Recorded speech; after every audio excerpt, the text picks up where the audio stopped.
বাংলা সফরে আসছেন বিজেপির নবীন সভাপতি। ভোটমুখী বাংলাকেই কেন বাছা হলো সফরের জন্য? কবে বাংলায় পা রাখবেন তিনি? কি কর্মসূচি রয়েছে বিজেপির নব সভাপতির? জানুন বিস্তারিত।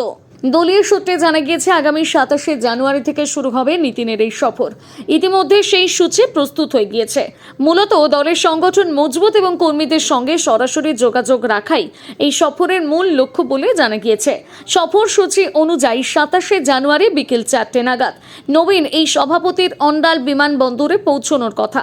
সেখান থেকে তিনি সরাসরি দুর্গাপুরের চিত্রালয় মেলা ময়দানে পৌঁছে যাবেন এবং সন্ধ্যে 6:30 থেকে 7:30 পর্যন্ত কমল মেলায় তার উপস্থিত থাকার কথা রয়েছে। তথা 28শে জানুয়ারি নীতিন নবীন দুর্গাপুরের ভিরিঙ্গি কালী মন্দিরে সকাল 9টা নাগাদ পুজো দিতে যাবেন।